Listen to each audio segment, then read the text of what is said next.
Hey, it's Emily Williams here, the founder of I Heart My Life and your host of the I Heart My Life show. This is an incredible coaching episode with a real life student named Dawn Kennedy, and it's entitled How to Remove the Safety Switch in Your Life and Business. Now, Dawn is a financial coach and an incredible member of our I Heart My Life mastermind. And today she's bringing her own personal question to the show, and I'm supporting her with a real life coaching session. The point of all of this is to support you in making huge shifts in your life and business as well. So as you're listening to Dawn share her story and what's coming up for her in her own life, really take that information and apply it to your life. What I find is whatever is personal is universal. And so I'm sure you're going to resonate with what is coming up for Dawn and use it to help you remove your own safety switch in your life and business. So let's dive in. This episode is sponsored by the iHeart Coaching Workshop. This is a 2-day experience for new and aspiring coaches looking to build a thriving online coaching business. So I'm going to be joined by my whole team, giving you all the information you need for discovering who your ideal client is, designing your offer, high performance tips so that you can go to the next level in your life, in your business, getting clear on what it is that you actually want in your life and your business, the marketing strategies that are working right now online, and of course, money mindset, which is one of my biggest specialties. We're also going to talk about sales and the way in which you can ramp up your sales goals and reach some new clients and finally achieve those revenue goals. So go to iHeartCoaching.com to learn more about this workshop happening on September 16th and 17th, 2020. And I'll look forward to seeing you there. All right, Dawn, welcome to the show. I'm excited to have you here. I am so excited to be here. Thank you. Amazing. So what is your question for me today that we can dive into to be able to support you? So it's around mindset, which of course you do a lot of great work with. And this is maintaining that mindset that as things are progressing through, how do you catch yourself and bring yourself back and keep your mindset work moving forward? So can you give me a specific example of what you're getting tripped up with or moments where you feel like you're not able to bring yourself back? So it feels sometimes like I'm able to get into the groove and, I do really well for a couple of days or a week, and then something will happen and I'll kind of like not be able to get right back to, let's say, into my mindset in that day. Right. So getting back to it, having a good one, and being able to say, things are going great and always being positive. And I know there's some bounce back ability things in there, but I find that it's getting better. But I still feel like with the work that I've been doing, maybe it should be better than that. Maybe it should be more than what it is now. Is there some sort of pattern that happens? As you said, something will happen. So is it something doesn't go right in business, or you have a fight with Mike, or what is it that normally occurs? So typically it's either something around business, or I will be expecting something, or I'll get an email that just doesn't go the way that I was expecting. So a lot of it is business. Some of it, though, I think I end up reading things a couple times. If I get an unexpected email, that's maybe not the best news. So it's typically, during the day around business time, but it isn't always directly related to the business. Okay. So, first of all, we're going to celebrate the fact that, like you said, your bounce back ability is much stronger. So meaning that when things happen, you do tend to bounce back quicker than you would have previously. So that's a huge positive there. And of course, all of us would like to feel positive. We would like to be unaffected by certain things that happen, but that's obviously not always the case because we're not robots. But I understand what it is that you are craving here. So it sounds like a lot of this is around expectations. So you hope that something works out with a client, or you expect a different response, or expect the day to go in a certain direction. Do you feel that that's accurate? That's very accurate. It is probably all around my expectations. Wow. Okay. What's coming up for you? I think what's coming up right now, what I'm really feeling right now is, where is that balance between having high expectations, demanding excellence, but then tempering that, knowing that business is cyclical and dynamic and it changes and not every day is going to be a great day. Let's take a look at that. Yeah, that just hit me between the eyes. So it is me setting myself up in a way, is what it felt like, if that makes any sense at all. Yeah, it does. Exactly. Okay. So I guess we're done here. We can just turn this off. We're just kidding.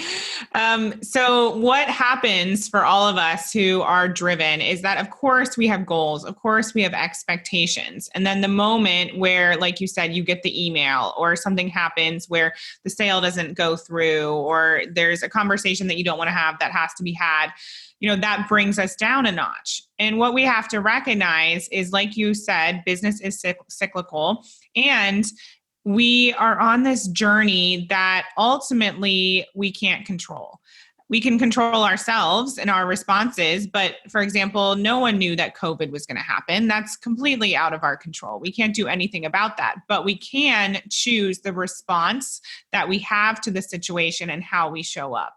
And so one of the best things that my husband in particular has actually always taught me is to have the ability to look at the challenges with grace and with gratitude and with an understanding that they're actually positives helping us in some way.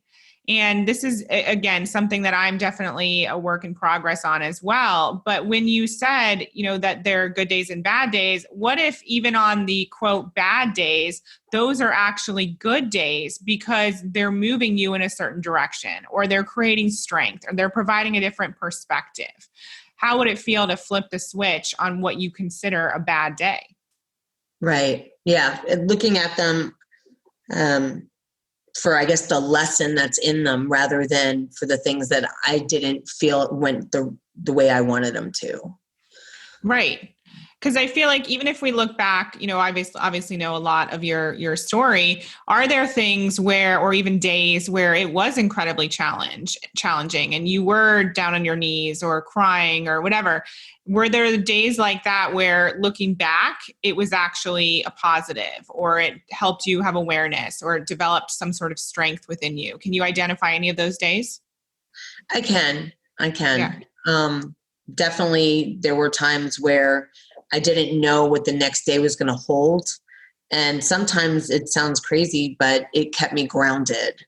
Even the days that I didn't feel real great about how things were moving, by being able to, I guess, step back from that and have the crying, or have the, I guess, the day of reflection, maybe. Mm-hmm. It does keep you grounded sometimes when I mean, looking back, I can definitely see that.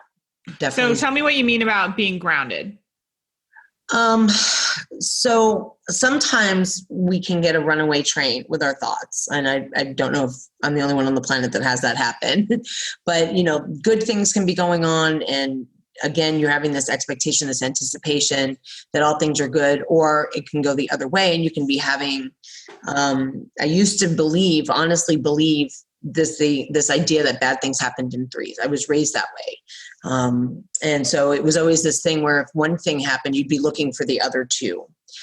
And, being able to stay grounded means that you're not in either of those two camps. You're not looking for the other two to drop, and you're also not looking for it to be pie in the sky rosy, and getting yourself worked up to a point where, you can't recover if something happens.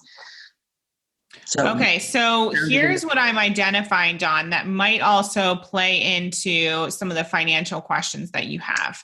Mm-hmm. So it seems, and you can tell me if I'm completely off base here, but it seems that you actually have a way of moving through life where you seek out something to ground you. It's almost like it's like a safety where things can't get too good because that's not a safe place. So I need to bring myself back to reality, to this homeostasis where nothing's too good and nothing's too bad, because that's safe.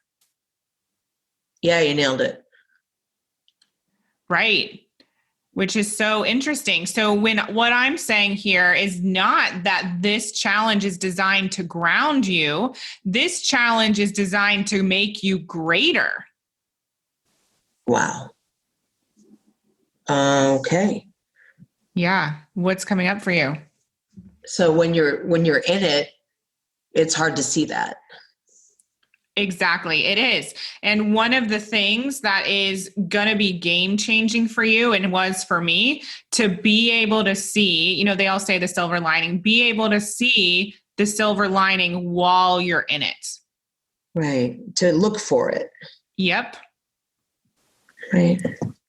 And one of the things that actually I learned very recently, I was reading Kevin Hart's book called Decisions, and he was saying that he began to take on the perspective of, wow, if things are really challenging right now, what am I being prepared for? The greater the challenge, the greater preparation for what's to come. And he adopted that mindset of, if I'm struggling right now, that must mean there's something really amazing on the other side, because I'm being created, I'm being developed into this person who can handle anything. And he actually said he has the perspective of, the more you can handle in terms of struggle, challenge, even failure, the more you're going to be able to handle your success. And that perspective was like a light bulb for me as well, because so often we do look at challenge as something that's negative. But when we start to turn it on its head and look at it in a different way, and we're able to see the power of it in the moment, even if it feels icky, right? But working out, damaging your muscles to essentially rebuild them stronger, that feels icky too. But we all look at that as a positive. We know we're getting that strength that we're craving. And it's the same thing in those everyday moments that aren't there to ground us, but they're there to make us stronger so that we can actually be better and achieve more. Yeah. Well, this just kind of tied right into those expectations I have that throw me off a little bit here and there, as I'm always expecting, almost like I'm expecting that no matter what happens, I have to find a way to fit it into, this right and left limits, if you will, where I feel grounded. I mean, that sounds like that could be a huge reason why I do, get thrown off, so to speak, is because it challenges my limits, my right and left, where I feel safe. Mm-hmm. Which would be my expectation, because I've trained myself to stay, going forward in this narrow path where, there's success and stuff, but maybe there's only so much, or, huge. Right. So let's apply this to money and to success. If you have this kind of set point where you crave being grounded, you crave the homeostasis, you don't want to go too far without reeling yourself back in, what do you think that does for your bank account? Oh, absolutely. I mean, I always make enough. I always cover enough. I believe in abundance and everything, but that next level, has been a little bit elusive. And I think it's because I will pull back once I have kind of crossed whatever that threshold is, or that line is that I think I need, or I think I have to do this time. So I will stop doing some of the things, maybe, and it's not intentional, but looking back, I can see that, oh, okay, so I've got this many people in the program, so I no longer have to keep doing the webinars, for example. I will stop those things. Yeah. And this is something that a lot of people come up with. It's like it's almost like you create a new set point as well. So you do one thing really well for a while, and that's great. Okay, so now we can take our foot off the gas, and we either go back or we stay in the same place, and we never actually forge ahead. And so your body and your mind and your subconscious have been brought up to crave that grounding, and your grounding is at a certain place. Yeah. And so right now we want to think about what it would look like to push those boundaries and to consistently go to the next level and to strive for that, and not in a way that's stressful, but just to know that you don't have to bring yourself back down. And when something is working, like, great, let's kick it up a notch. Let's keep moving forward. Let's figure out how it was working and how we magnify it, how we 2 times it, 5 times it, 10 times it, instead of going back to that safety zone. Right.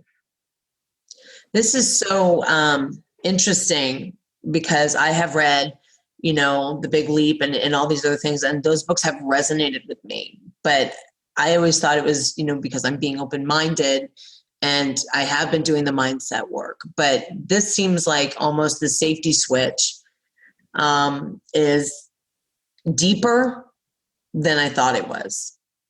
Because this is in my gut right now that we're talking about this. I mean, I really felt it down in my gut, not just in the mindset work, but literally, like, I have to get in there and figure out what is the safety switch. How do I get rid of it? Well, okay, you tell me, what is your gut telling you is going to make a difference? Well, the first thing I need to do is I need to put away all my expectations for my days and things so that I can't get thrown off. Now, let me help you here. So I love setting intentions and getting clear around what the opportunity or the day or the moment or the meeting or the experience will bring about for you. Right. And then you release it. Because we don't know exactly how we're going to get somewhere. We can have a strategy, but at the same time, there have been so many twists and turns in your life and in my life that we could have never predicted that ended up getting us to where we want it to be or where we need it to be, right? Life always gives us what we need, maybe not what we want, but what we need. Mm-hmm. And so there are certain things that, in my opinion, are out of our control and we don't always know are going to be the thing that we need. And so I would love to see you be setting those intentions, right? And then you let it go and you release it. And you say, you know what? I know that this is my purpose. I know that this is what I'm meant to do in my company. I know that that money is available for me. And I'm not going to be attached to the how. I'm not going to be attached to every email that comes in. I'm going to look for the silver lining. I'm going to look for the positive, the way in which I'm getting stronger. But I'm not going to let anything throw me off. I'm going to choose to respond in a certain way that is in full trust of what I know I'm meant for. Right. And I know I've asked you this before. If you were in full trust of what you knew you were meant for, would you ever worry? No, I wouldn't worry. I don't know that I necessarily do a lot of worrying now, because I do have, and I have developed, especially being in the program with you, I have developed a lot more trust than when I started, and belief. And I understand now, the belief has to be there, it has to be grounded, and it's not about the thinking, it's about what you believe and making actions to your beliefs. So that has been grounded, and I think a lot of the worrying has gone away. The one thing I can say, though, just running this through my head is, again, I think it circles also back to, I want to do this right. I want to do it the right way. I want things to go well, and again, I think that at the very core comes down to this internal safety switch that I've got somewhere that I really, it looks like from what we're talking about, that's driving the train. Mm-hmm. That is the reason why, things are going the way they're going, or I'm getting thrown off or whatever. It's because of this switch, and I need to figure out really how to either dismantle it or how to kind of quiet it down a little bit. Because with all the mindset work and all the mantras and doing the money mindset work and those other things, I really do believe, but I have known for a little bit that there's a block somewhere. I didn't realize that block really is probably something that I haven't even been aware of. Like, it hasn't even occurred to me that I'm trying to stay safe, which everyone could say might be a positive thing, trying to stay safe. But in this case, this is not helping. Right. this So, isn't helping at all. That's huge. Wow. That's huge. It's not being helpful. so that safety switch, can you look back and have an awareness of when you kind of hit that on? I'm pretty sure it was around Mike's accident, because we can only control so many things, but we also, it was one of those things where it's like, we're not going to do this again. Right. So we're going to make sure that everything we do going forward, that we're not going to end up, in a crisis like this, or have any of these types of financial issues, or have any of these, family issues. That accident really did rock us to our core. And I think I can almost guarantee that's when the switch was hardwired. Okay. And like I said, I feel it in my gut right now. Like, I know that's what this is. It is in my gut that it's about safety. It's about security. Security is an even better word, I think. Okay. And so right now, what are you in your mind feeling represents insecurity? I think not knowing how things are going to work, right? So we have to get rid of that cursed how. But, when you want a sense of security, you kind of want to know the details. And I think sometimes I struggle to let go of the outcome or not be attached. Not, again, why would you, I guess, stop working when you had, quote, air quotes, enough for something, when you really truly desire and believe there's more for you, but you're putting the brakes on. And this is just all kind of rushing into my head as we're talking now. I hadn't seen any of this before. But it's interesting. I do believe it is something wrapped around the house, in that I don't want to do things that I don't know the outcome is going to be good, or that it's going to be a positive thing, which probably doesn't sound, it probably sounds a little crazy that it's, you take risks and you do things in business. But to be honest with you, as I'm thinking back, I don't take a lot of risk. I do things that I know are going to do well, or I don't do them. And that's got to be that security switch. It has to be. I work with a lot of entrepreneurs, and they take risks, and they work with me, and we do things that are crazy, and it works. And I don't do it for myself. Oh my God, I don't do it for myself. Wow. Well, yeah. You're amazing, Dawn. And I just want to champion you right here, because this work, I understand what's coming up for you, but you get to decide how you move forward. You get to decide that you will be the person to take risks. And I'm on the outside looking in at you, Dawn. You do take risks, but let's look at what next level Dawn would do if she turned off the safety switch and removed the need for security. What would she be doing? Right. Yeah. When we did our VIP day together, I came up with a visibility plan, and I've been sticking to that plan exactly, but I haven't done anything more than that plan.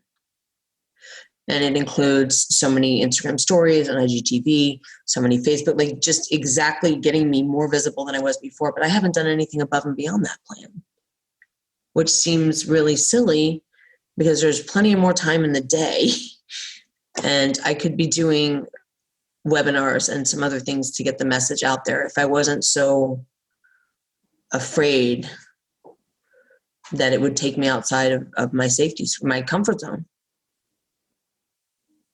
Right. And it sounds like there's a big need for a guarantee. Yeah, that's very true. So what if you allowed yourself to experiment more and to follow your instincts? You and I have worked together for a while, and you have a very, you love to have strategy and know that it's going to work. But in business, not everything is a one size fits all approach. And so what we've been working on is really helping you tap into what your intuition is calling you to do, and what your gut is telling you to do, and what you're meant for. And so I think this is another example of, like you said, you have so many expectations around the process and you want to know something's going to work, but we just don't have guarantees in everything that we do, at least not in that, exact moment. Like, I believe that you are meant for something big and massive, just like I am. But I don't know exactly when it's going to happen for you or for me in the exact way that we want it to. I don't have a crystal ball, but that doesn't mean that we don't keep showing up and we don't keep pushing the boundaries and stretching ourselves and going to the next level. Right. I think one thing that I have really worked on this year that's been good is not needing to necessarily have the, I would call it the vision, like having to see it before you take a step. I'm getting a little bit better about just getting up and saying, okay, you know what? So many people have said this works. I'm going to see if it works for me. And doing things without having to, I'm not spending as much time as a watcher, if that makes sense, seeing how that works for everybody else. That has been a huge change. But I still, thinking now right in front of you, I am still watching a lot more than I'm actually jumping in and doing. It's a great awareness. And I want you to use this for good, because you have a tendency to be hard on yourself. I want you to use this for good, and we're peeling back the layers all the time. It's not a, deep dive in one program and then you're done. We're peeling back the layers. So you've uncovered something that will help you get to the next level. So we want to be excited about it and use it for good and use it to inspire us. Absolutely.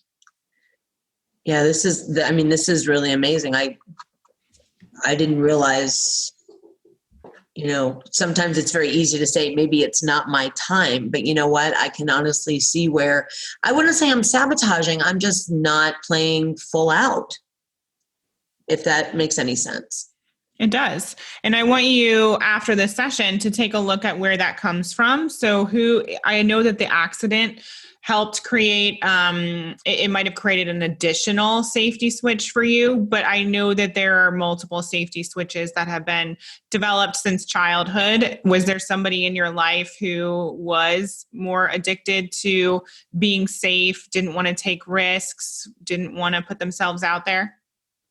Oh, yeah. So my mom and my stepdad particularly were one's an early childhood educator who was very, liked things to be a certain way and didn't take any risk at all. She didn't do anything unless she knew full out that it was going to be a for sure thing. And my stepdad spent 47 years in the publishing industry working for trade magazines where they would go twice a year and they would see the new technologies coming out. And then he would write about them for a year. Then they would, wash, rinse, repeat.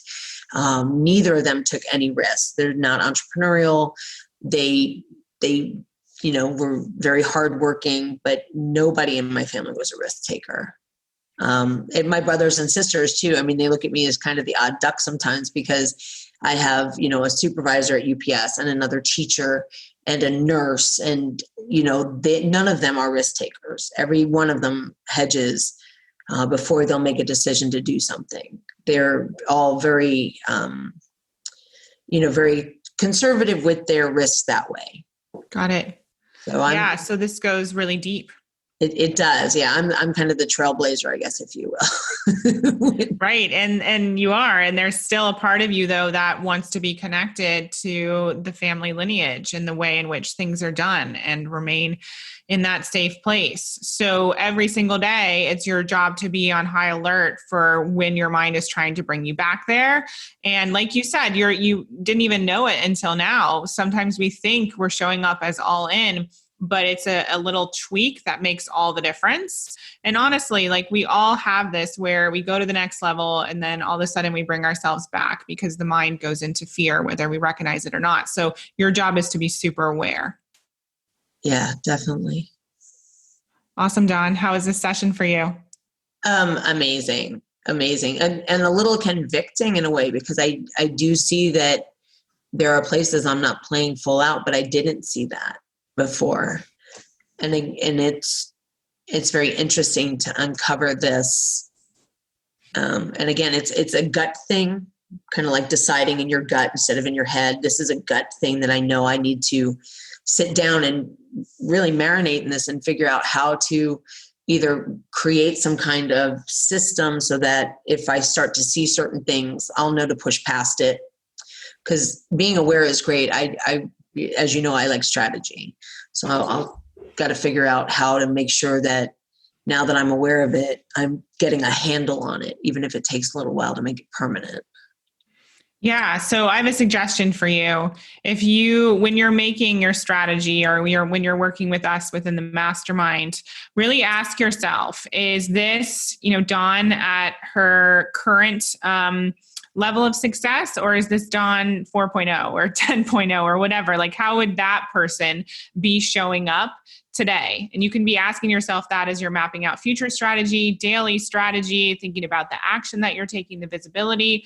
Really channel that woman who is all in. And it could even be you a week from now, 2 months from now, 6 months from now, and ask yourself, how would she be showing up? Yeah. Great, Dawn. Thank you so much for your vulnerability and for your time and for just inspiring everyone who's listening. I hope you loved today's episode. Dawn was super honest and vulnerable and raw with you, and I so appreciate her time and her energy. I'm sure you do as well. If you have a question for me, we'd love to know what it is. I might answer it live on the podcast or even invite you to ask it personally and do a one-on-one coaching session with me. So go ahead and email us at info@iheartmylife.com with your question, and we'll be in touch with the next steps.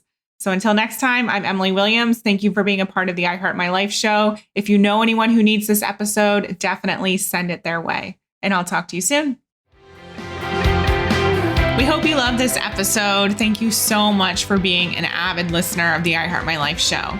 Take a second and leave a review. It would mean so much to us, and we read all of them. And for further inspiration and life and business tips about creating a life that you love and achieving massive success, definitely follow us at iHeartMyLife on Instagram and at iHeartMyLife Now on Facebook. See you next time.